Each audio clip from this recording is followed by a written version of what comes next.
In this lecture, we'll look at how to work with our trigonometric functions using calculators and tables. Here's an example of a trigonometric table. The first column gives the angle in degrees. A complete table would go from 0 to 90 degrees, so this is just a portion of the table. The remaining columns give the sine, cosine, and tangent ratios for each angle, written as a decimal. Let's compare this to the table that we constructed in the previous lecture for the special angles 30, 45, and 60 degrees. We were able to find the exact values of all these ratios using the special triangles from geometry. The first thing to notice is that in this table, the angle and the ratios are given in a column, whereas in the trigonometric table on the left here, the angle and the trig ratios are given in a row. So if we compare the ratios for 30 degrees, we see the sine of 30 degrees is 1/2. And over here, we see that the sine of 30 degrees is 0.5, the decimal equivalent of 1/2. Cosine of 30 degrees has an exact value of square root of 3/2. Here in the table, we see the decimal approximation is 0.8660. And tangent of 30 degrees is square root of 3/3. The decimal approximation for that is 0.5774. Let's also compare the ratios for 45 degrees. Sine and cosine both have a ratio of square root of 2/2 for 45 degrees. And here in this table, we can see that the decimal approximations for the square root of 2/2 is 0.7071. Tangent of 45 degrees is equal to 1, and we see that value in both tables. Anytime we're asked to give the exact values for the trigonometric ratios involving the special angles, we'll be using the values from this table here. For most other angles, we'll be using approximations that we get from our calculators or from a table such as this. Now we'll demonstrate how to use a calculator to work with these ratios. We will almost always use calculators and not trigonometric tables, but I think it's helpful to display the table so that we can understand what we're doing when we start with an angle and find a trigonometric ratio, or if we start with one of these ratios and work backwards to find the angle. The first thing we want to check is that our calculators are set in degree mode. Most calculators have a mode button. So we push that, and then we look for the option to set our angles in either radians or degrees. We'll be learning about radians later in the course. For now, you want to make sure your calculator is set in degree mode. Otherwise, you'll get very different looking answers. Let's demonstrate how to compute the sine of 30 degrees on the calculator. Your calculator should have a sine, cosine, and tangent button. So we're going to start by hitting the sine button. Now we'll input the angle, 30 degrees. And now we'll hit enter. And we can see that sine of 30 degrees is equal to 0.5, just like we get in our table. If you're working with an older scientific calculator, you might need to enter the angle first, and then hit the sine, cosine, or tangent key to get your ratio. Most modern calculators work like this one, where you can see the expression that you're evaluating before you hit enter. Notice that each of these three functions, sine, cosine, and tangent, takes the angle as the input and returns the ratio as the output. The same thing is true on the table. The first column here is the angles, which are the inputs to each of these functions, and each of these three columns returns the appropriate ratio as the output.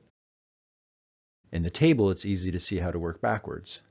We can pick any one of these ratios and look backwards to find the corresponding angle. We can do the same thing on our calculator with the inverse functions. The inverse functions are usually the second function above the original function. So we have sine and inverse sine, cosine and inverse cosine, tangent and inverse tangent. These inverse trigonometric functions will take a ratio as an input and return the angle as an output. Let's look at an example to see how this works. Here's a triangle from an example in our first lecture.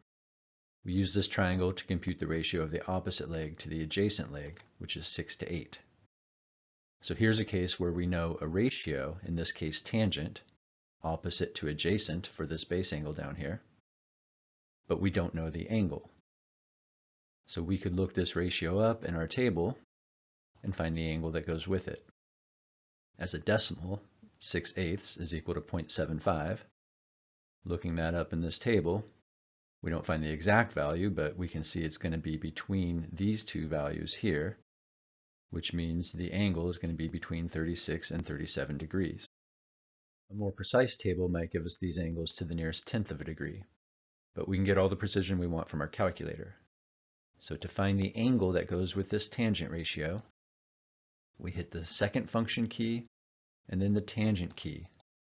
That gives us the inverse tangent. Notice the little -1 for the inverse function notation.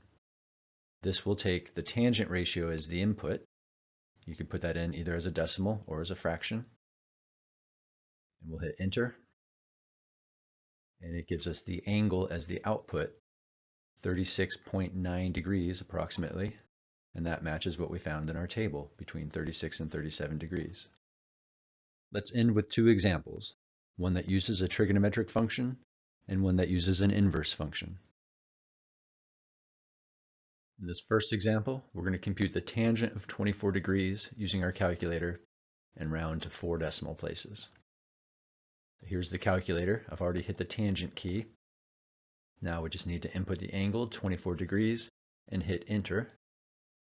And that gives us the tangent ratio for 24 degrees. Rounding this to 4 decimal places, we get approximately 0.4452. We can check this on our table. Here's 24 degrees. The tangent ratio is in the third column, 0.4452, just as we found on our calculator. Now let's look at an example with an inverse trigonometric function. In this example, we're asked to use the inverse cosine function to find the acute angle theta with cosine of theta equal to 0.6943. First, let's check this on our table. Looking in the column for the cosine ratios, we're trying to find 0.6943. That would be way down at the bottom, and it'll be in between these last two entries. So we would expect our angle to be between 46 and 47 degrees. Now let's find this angle using our calculator. We're going to start with the inverse cosine function. So we hit the second function key and then the cosine key. And now we want to put our input of 0.6943 for the cosine ratio. And then hit enter to get the angle as the output. We want to round this to the nearest tenth of a degree, so this will be approximately 46.0 degrees. So this angle is just a little bit greater than 46 degrees, and that matches what we found in our table, since the given cosine ratio is in between the two ratios corresponding to 46 and 47 degrees.